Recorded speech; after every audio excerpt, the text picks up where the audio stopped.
So, full disclosure, I'm breaking all of my rules by making this video. The Anaheim Ducks have a game later today against the Nashville Predators, and yeah, before that game goes underway, we're going to be making an entire video talking about their team and their situation, because we had ourselves a few bombshells dropped by Frank Seravalli as well as Darren Dreger in regards to other names that the Anaheim Ducks have that could be on the trade block. And based off of this thing that you're reading right here, it's very easy to see. With Jamie Drysdale gone in Anaheim, is Trevor Zegras next out the door for the Ducks? Trevor Zegras joins the first Daily Faceoff Trade Targets board of 2024 at the 4th overall spot. That is crazy. Plus, there is some interest for Jacob Chychrun. We can talk about that in another video, but for now, what I wanted to focus on was the idea of Trevor Zegras getting added to this list of traded prospects in 2024. Not only have Jamie Drysdale and Cutter Gauthier set the ball rolling, but it's not even the only thing going on with Anaheim.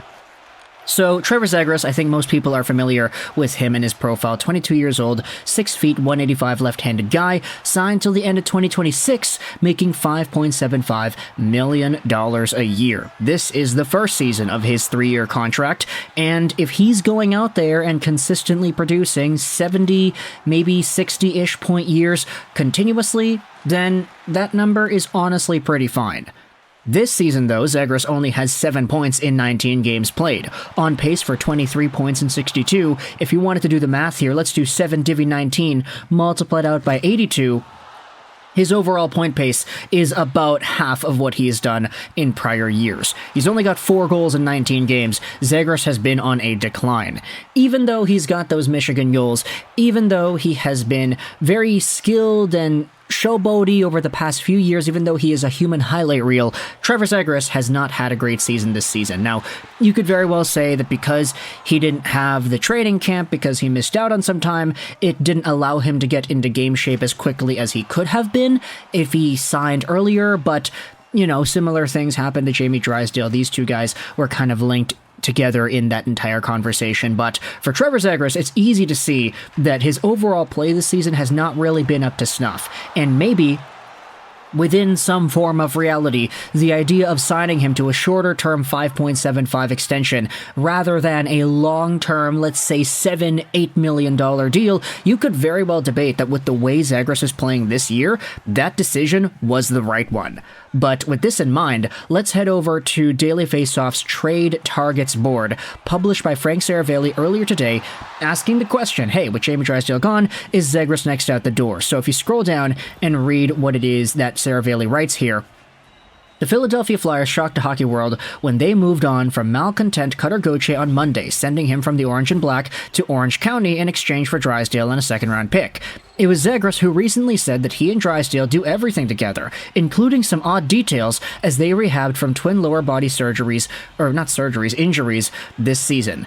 And yeah, the odd details were very specific. I'm not going to go into the details here. You can look that up yourself if you're interested, because they were very particular details. Could Zegras be following Drysdale out the door, though? When you look at the prospect base GM Pat Verbeek has put together, the door is open for him to move on from Zegras. The Ducks now have Leo Carlsson, Cutter Gauthier, Mason McTavish up front, alongside Troy Terry, plus Michkov and Dostal and a slew of other names along the way. Sources say that Pat Verbeek has mentioned Zegras' name in conversations with teams this season, though it remains unclear how far, if at all, those talks have advanced. On one hand, it's a bit surprising given Zegras was on the cover of a video game, his infectious personality has been largely the face of the franchise, and he netted 2 60-point seasons before the age of 21 on a team without much support. On the other hand, though, Zegras doesn't seem to mesh with the style of play Pat Verbeek envisions for the Ducks. That much was made clear when the Ducks ground Zegras through a tough contract negotiation that resulted in a 3-year bridge deal and a missed training camp. Drysdale also missed most of camp with his negotiation, in which many noted that Verbeek exacted every ounce of leverage possible. Look how that turned out, as the guy has gotten traded. The result has been a brutal start to the year for Zegras, who oozes creativity like few players we've ever seen. Zegras may not have said to Drysdale, "Take me with you," but it hasn't been all rainbows and sunshines for Z in Anaheim.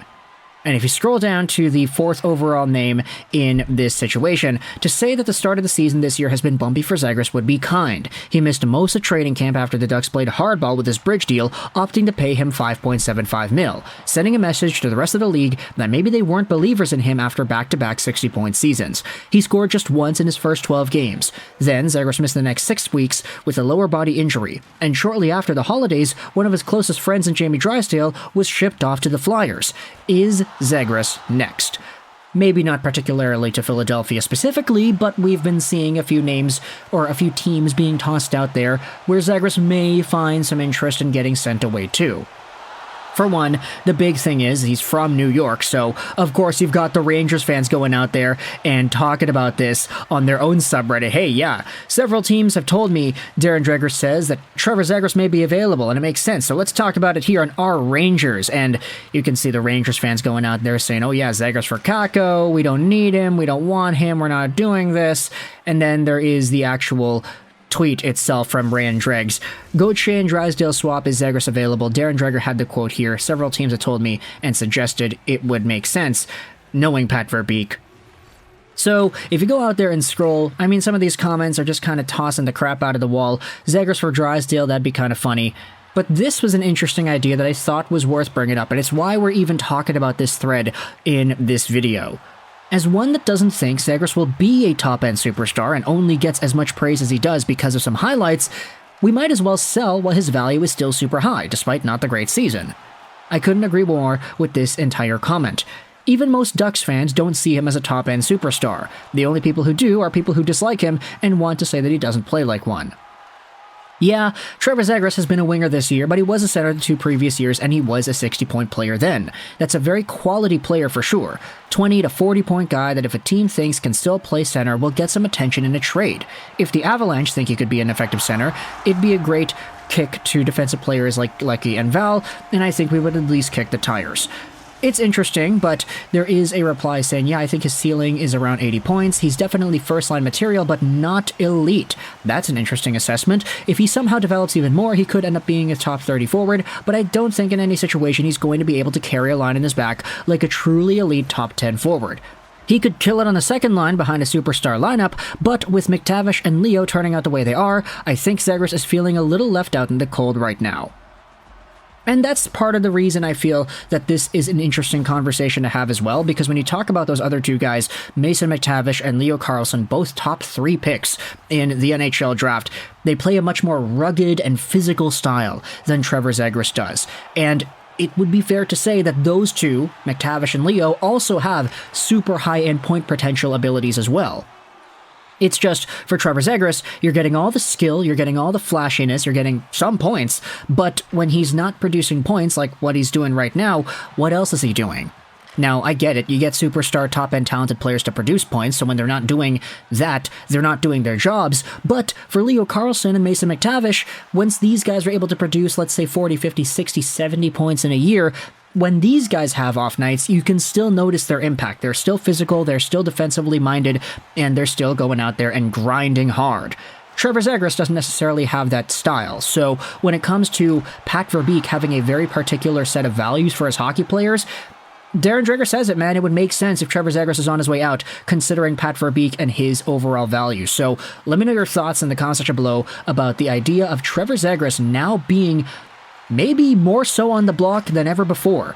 His best friend or one of his best friends just got shipped away. Pat Verbeek is not afraid to pull the trigger on these trades with young prospects. Let me know your thoughts in the comment section below. Do you think Zegras gets traded? Where does he get traded to? And do you think this would be an appropriate move? Let me know your thoughts in the comment section below. I hope you enjoyed this video. 99 and bye.